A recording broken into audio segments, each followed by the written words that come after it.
story of Noah and the ark.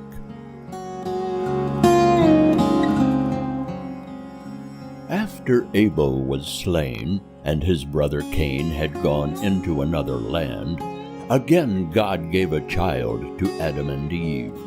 This child they named Seth, and other sons and daughters were given to them, for Adam and Eve lived many years.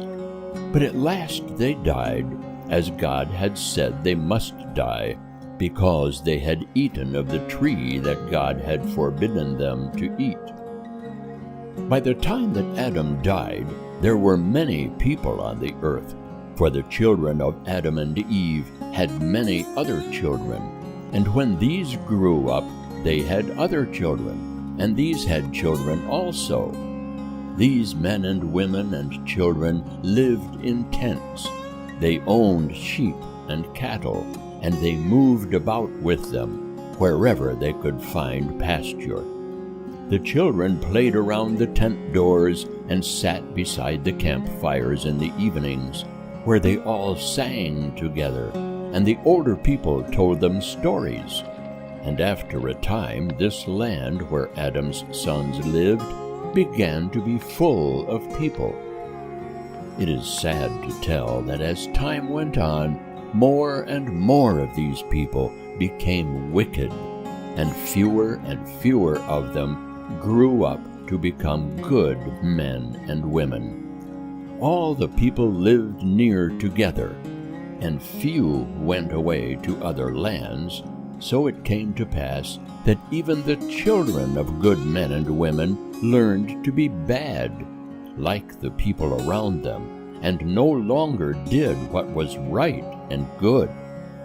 And as God looked down on the world that he had made, he saw how wicked the men in it had become, and that every thought and every act of man was evil, and only evil continually.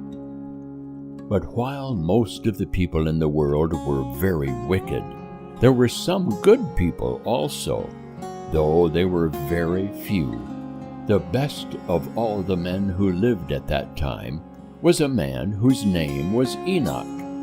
He was not the son of Cain, but another Enoch, who came from the family of Seth, the son of Adam, who was born after the death of Abel. While so many around Enoch were doing evil, this man did only what was right. He walked with God, and God walked with him, and talked with him. And at last, when Enoch was a very old man, and weary with life, God took him away from earth to heaven. He did not die, as all the people have since Adam disobeyed God, but he was not, for God took him. This means that Enoch was taken up from earth without dying. All the people in the time of Enoch were not shepherds. Some of them had learned how to make rude bows and arrows, and axes and plows, and after a long time they melted iron, and they made knives and swords, and dishes to use in their homes. They sowed grain in the fields, and reaped harvests, and they planted vines and fruit trees. But God looked down on the earth and said, I will take away all men from the earth that I have made, because the men of the world are evil, and do evil continually. But even in those bad times, God saw one good man. His name was Noah. Noah tried to do right in the sight of God. As Enoch had walked with God, so Noah walked with God, and talked with him. And Noah had 3 sons. Their names were Shem, and Ham, and Japheth. God said to Noah, the time has come when all the men and women on the earth are to be destroyed. Every one must die, because they are all wicked. But you and your family shall be saved, because you alone are trying to do right." Then God told Noah how he might save his life and the lives of his sons. He was to build a very large boat, as large as the largest ships that are made in our time, very long and very wide and very deep, with a roof over it, and made like a long, wide house in 3 stories, but so built that it would float on the water. Such a ship as this was called an ark. God told Noah to build this ark and to have it ready for the time when he would need it. "For," said God to Noah, "I am going to bring a great flood of water on the earth to cover all the land and to drown all the people on the earth. And as the animals on the earth will be drowned with the people, you must make the ark large enough to hold a pair of each kind of animals and several pairs of some animals that are needed by men, like sheep and goats and oxen, so that there will be animals as well as men to live upon the earth after the flood has passed away. And you must take in the ark food for yourself and your family, and for all the animals with you, enough food to last for a year, while the flood shall stay on the earth." And Noah did what God told him to do, although it must have seemed very strange to all the people around to build this great ark where there was no water for it to sail upon. And it was a long time, because this ship was so big that Noah and his sons were at work building the ark which God had told them to build, while the wicked people around wondered, and no doubt laughed at Noah for building a great ship where there was no sea. At last the ark was finished, and stood like a great house on the land. There was a door on one side, and a window on the roof to let in the light.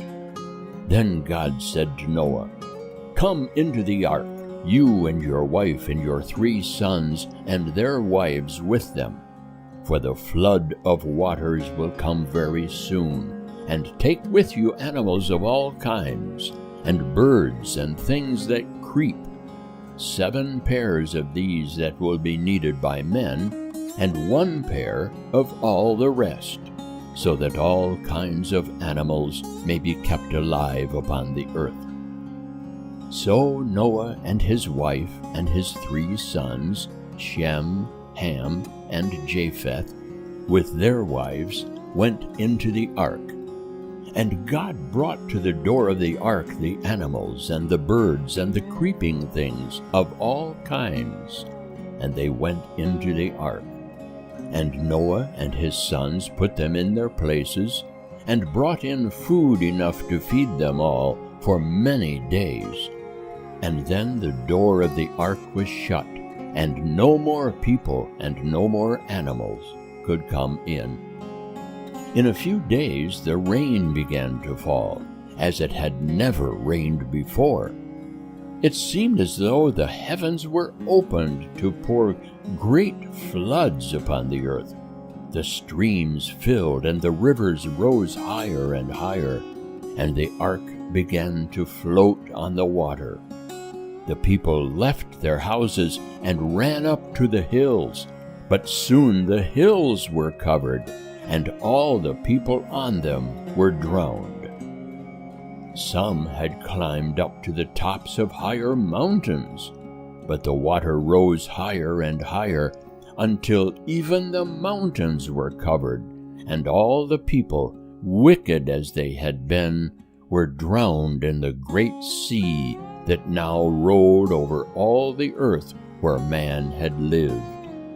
And all the animals, the tame animals, cattle and sheep and oxen, were drowned, and the wild animals, lions and tigers, and all the rest were drowned also.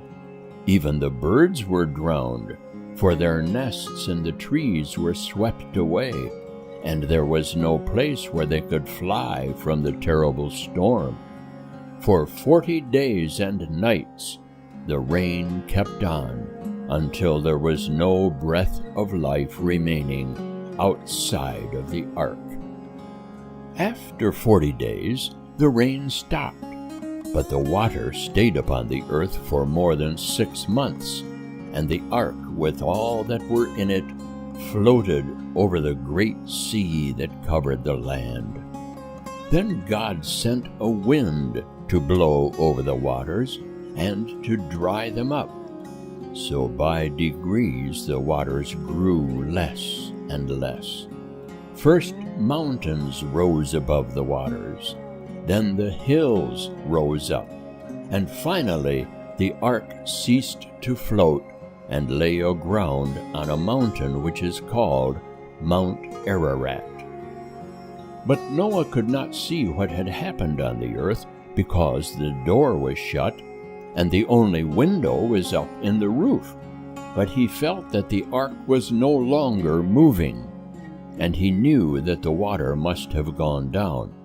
So, after waiting for a time, Noah opened a window and let loose a bird called a raven. Now the raven has strong wings, and this raven flew round and round until the waters had gone down, and it could find a place to rest, and it did not come back to the ark.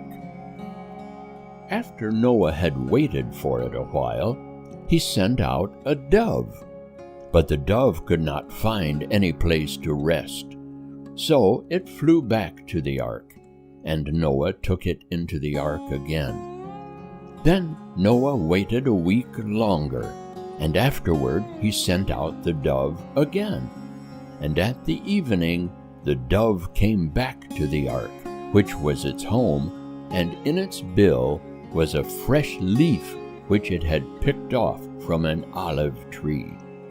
So Noah knew that the water had gone down enough to let the trees grow again. He waited another week and sent out the dove again. But this time the dove flew away and never came back. And Noah knew that the earth was becoming dry again. So he took off a part of the roof and looked out, and saw that there was dry land all around the ark, and the waters were no longer everywhere.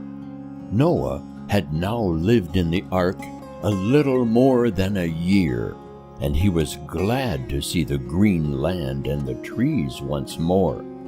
And God said to Noah, "Come out of the ark with your wife and your sons and their wives, and all the living things that are with you in the ark." So Noah opened the door of the ark, and with his family came out, and stood once more on the ground. And the animals and birds and creeping things in the ark came out also, and began again to bring life to the earth. The first thing that Noah did when he came out of the ark was to give thanks to God for saving all his family when the rest of the people on the earth were destroyed. He built an altar and laid upon it an offering to the Lord, and gave himself and his family to God, and promised to do God's will. And God was pleased with Noah's offering. And God said, "I will not again destroy the earth on account of men, no matter how bad they may be. From this time no flood shall again cover the earth, but the seasons of spring and summer and fall and winter shall remain without change. I give to you the earth, you shall be the rulers of the ground, and of every living thing upon it." Then God caused a rainbow to appear in the sky, and he told Noah and his sons that whenever they or the people after them should see the rainbow, they should remember that God had placed it in the sky and over the clouds as a sign of his promise, that he would always remember the earth and the people upon it, and would never again send a flood to destroy man from the earth.